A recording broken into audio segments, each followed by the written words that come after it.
In this video, I'm gonna show you how to rank #1 in Google, step by step. In fact, you'll see the exact process that I used to rank in the top 3 for the keyword list building. I'm Brian Dean, the founder of Backlinko. And today I'm gonna show you how to use strategies like the Content Roadshow and the OBP formula to get higher rankings in Google. Stay tuned.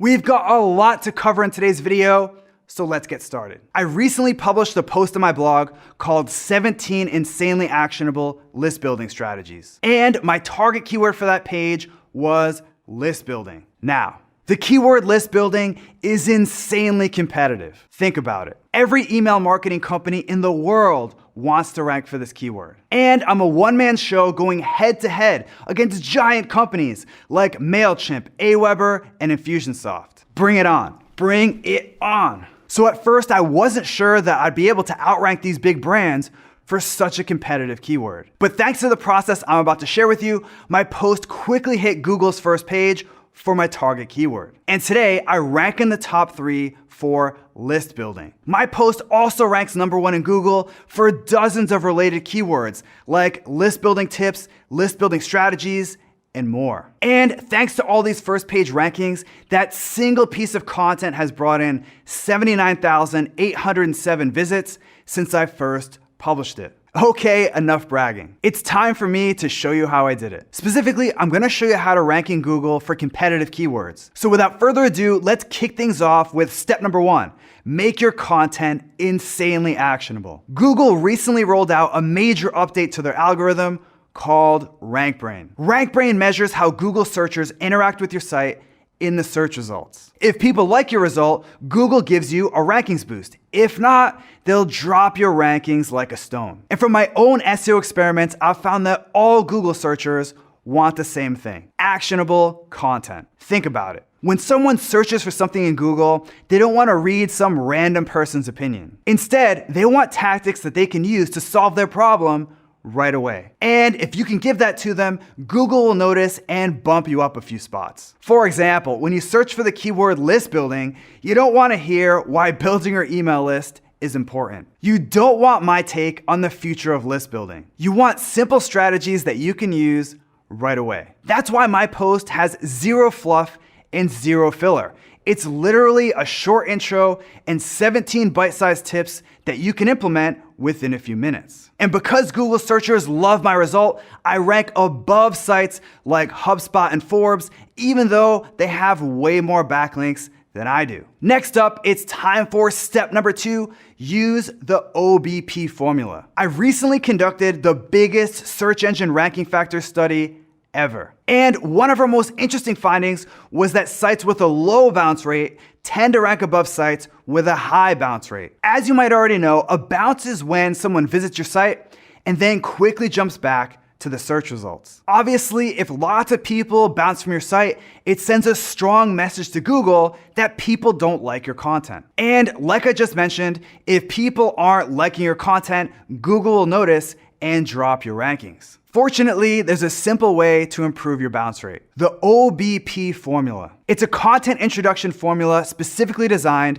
to reduce your bounce rate. Here's how it works. First, you have the outcome. Start your intro off with the outcome that your reader wants. For example, what does someone searching for list building want? More email subscribers. So I start my intro off with that outcome front and center. Okay, so now that you've hooked them with the outcome, it's time for the benefit. Here's where you outline the benefit that someone will get from reading your content. For example, my intro says that you'll get access to 17 techniques that'll help you get more leads. Finally, it's time for the preview. This is simply where you preview what your content has in store for them. For example, my preview gives people a sneak peek into my post, which makes them want to keep reading. And now it's time for our third step: use external links. Last year, an SEO agency in the UK ran an experiment to see if linking to other websites helped improve Google rankings. And they found that pages that used external links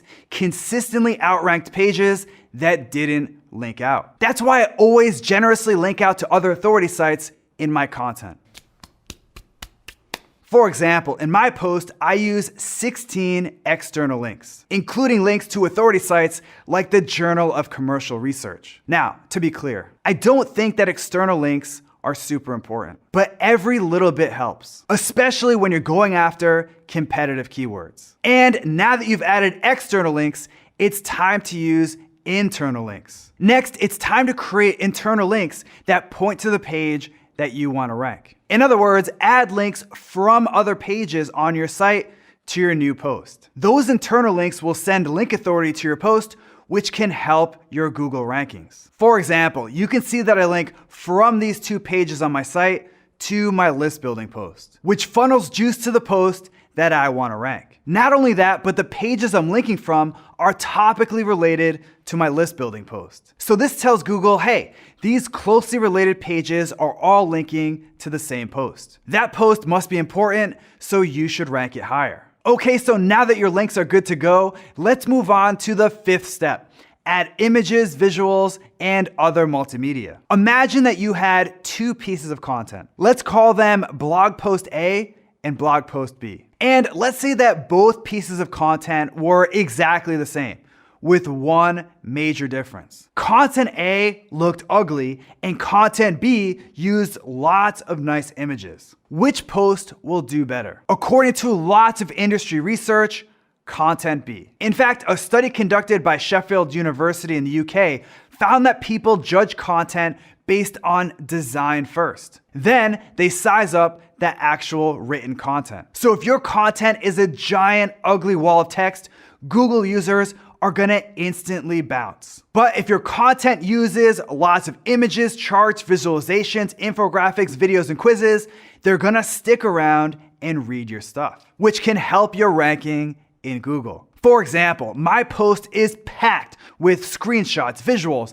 and other multimedia that help make my content look nice. Now, I should point something out. You don't need to go crazy and use a million images in every post. Our search engine ranking factor study found that content with one image outranked pages that didn't use a single image. So using one image is way better than not using any at all. With that, it's time for step number 6, CTR optimize your title. Like I mentioned earlier, Google pays very close attention to how people interact with your site. And they want to see that people click on your site in the search results. So if an above average amount of people click on your site, it tells Google people really want to see this content. And we need to push it to the top of the page. This is known as organic click-through rate, which is an SEO ranking factor that's becoming more and more important every day. So if you're not optimizing your site for CTR, you're missing out on a lot of organic traffic. With that, here's exactly what I did to optimize my title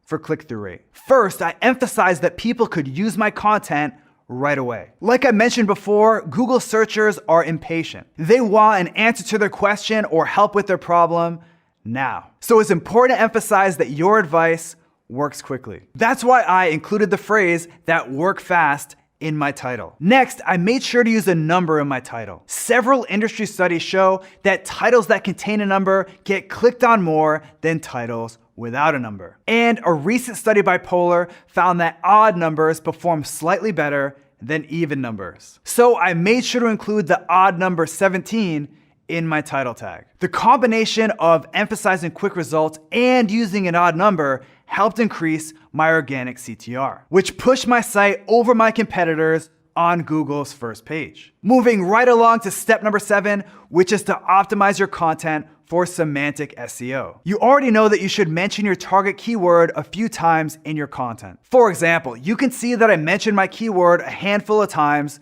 throughout my post. Now, I'm not keyword stuffing here. That doesn't work anymore. I'm just using my target keyword a few times to let Google know that my content is about that keyword. And to help them understand my content even better, I optimize it for semantic SEO. This isn't nearly as complicated as it sounds. Semantic SEO simply means that Google now tries to understand the topic of your page, not just individual keywords. And to take advantage of semantic SEO, all you need to do is sprinkle related words and phrases into your content. These related words and phrases help Google understand your content's topic. For example, let's say that you just wrote a post about being more productive, and your main keyword for that post is productivity tips. You just search for that keyword and related keywords in Google. Then check out the searches related to terms at the bottom of the first page. Finally, add those terms to your content. You can also use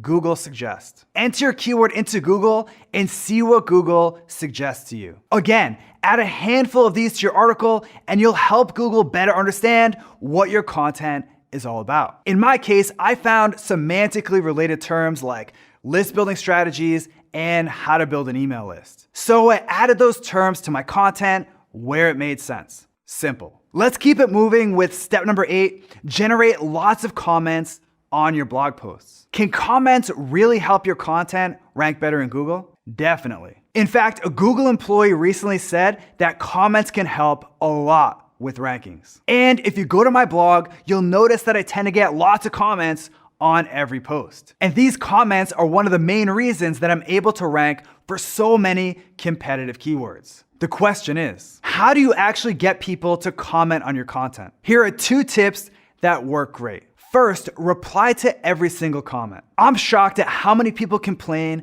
that no one comments on their stuff, and then completely ignore the few comments that they do get. So to show people that I respect their take, I reply to almost every comment that comes in. For example, you can see that I took the time to reply to everyone that left a comment on my list building post. This shows anyone that reads my post that I read and reply to comments, which makes them more likely to leave a comment too. And over time, Google sees that my content isn't just a page of text, but an active community, so they rank it higher. That said, the hardest part is usually getting the ball rolling with the first few comments, which leads us to our second tip: make a conclusion a call to action to comment. Let's face it, most people's conclusions are boring summaries of their post. They say things like, there you have it, 6 ways to blah, blah, blah. Needless to say, a conclusion like that isn't gonna light a fire under anyone's butt to actually write a comment. Instead, I recommend making your entire conclusion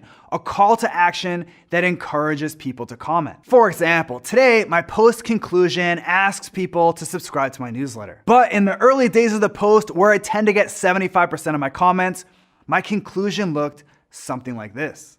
With that, it's time for our 9th strategy: use click to tweet buttons. This is one of my favorite ways to get more social shares and traffic. I'll explain how click to tweet buttons work in detail in a minute. But the basic gist is that you add a bunch of buttons to your content that people can use to tweet individual strategies from your post. In fact, my list building post includes 17 click to tweet buttons. Now, I should point something out. Google probably doesn't use social shares like tweets, Facebook likes, or Pinterest pins as a direct ranking signal. In other words, people sharing your stuff on social media won't help with SEO directly. That said, social shares can bring your content more traffic. And the more traffic you get, the better your chances that some of these visitors will link to your site. And those links will directly improve your rankings. With that, here's how to create click to tweet buttons step by step. First, find a tip, strategy, or quote in your content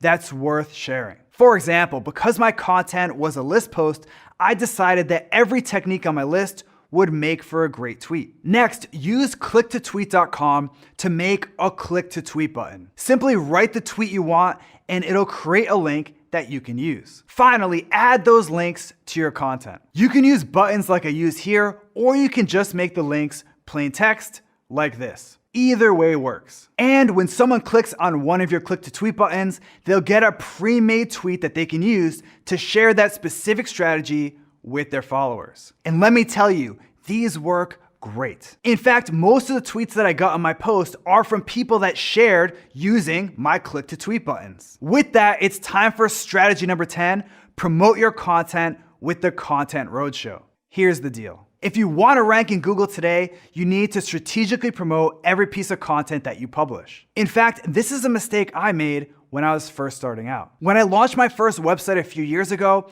I would just publish a bunch of content and hope for the best. I call this the publish and pray approach. Please rank in Google, please rank in Google, please rank in Google. Back then, I underestimated how hard it can be to actually get people to see the content that you publish. So I just published and prayed. And one day I read that WordPress powered sites alone put out 2 million blog posts every single day. That's when I realized that the chances of my content standing out without any promotion was like winning the lottery. So I decided to promote everything that I published. And over the years, I developed a handful of content promotion strategies that work great. One of my favorites is called the Content Roadshow. Thanks to the Content Roadshow, I was able to get my post in front of influential bloggers that shared my post with their audience. With that, here's the step-by-step process. First, find people that are legitimately interested in your post topic. For example, for my content,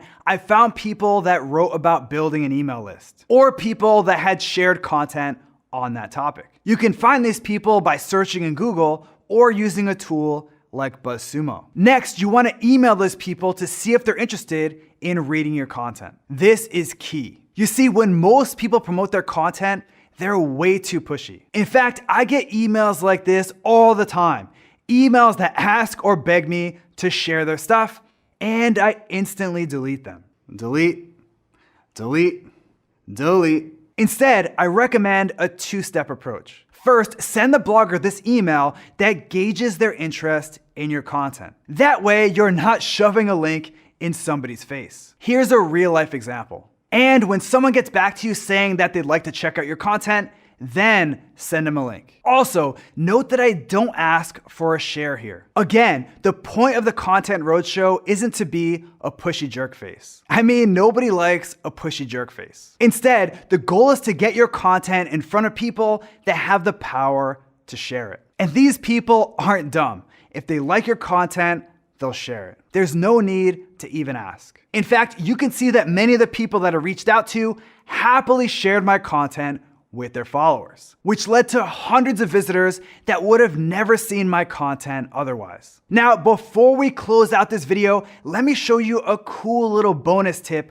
which is to regularly update your content. Back in the day, I'd publish a post, promote it, and never look at it again. And I realized that over time, a lot of the content on my blog was out of date. For example, for my list building post, I had old screenshots, outdated numbers, and tools that didn't even exist anymore. Not only did this outdated content hurt my readers, but it was bad for SEO too. Whenever someone came to my site from Google and saw that my stuff was outdated, they'd bounce back to the search results to find something that was up to date. That's why I set aside about 1 day per quarter to review my content and update it. Sometimes my content just needs a new paint job. So I'll replace broken links, add new screenshots, and rewrite certain sections to make them more current. I've done this a few times over the past year or so, and I've noticed that these small tweaks and upgrades help improve my content's long-term rankings. Now, sometimes a new paint job won't cut it. My content needs a complete overhaul. For example, this post on my blog was pretty out of date. It was also lacking a lot of detail compared to the other content that was ranking for my target keyword, white hat SEO. So I went in and completely overhauled and upgraded my post. For example, I improved my page's readability and structure so that Google searchers could find what they needed even faster. I also added a new case study to make the steps easier to understand and implement. Finally, I answered questions that people asked me in blog comments and on Twitter. For example, lots of people asked me if the ROI of creating awesome content is really worth it. So I added some data to show that, at least in this example, publishing world-class content is well worth it. And those improvements helped increase that page's organic traffic by over 250%. Okay, so I hope today's video helped show you how to rank in Google. And if you learned something new from this video, make sure to subscribe to the Backlinko YouTube channel right now. Just click on the subscribe button below this video. Also, if you want exclusive SEO strategies that I only share with subscribers, head over to backlinko.com and sign up for the newsletter. It's free. Now, I want to turn it over to you. Which strategy from today's video are you gonna try first? Are you gonna start using external links or update your older content? Let me know by leaving a comment below right now. Am I good? Like lined up? Okay. That's a lovely, I don't know, man. Is that how you make it rain? I don't know, it's like, What, you were doing like a 3-finger. So I added those terms to my, sorry. Oh, I needed to be ready. Bring it on, bring it on.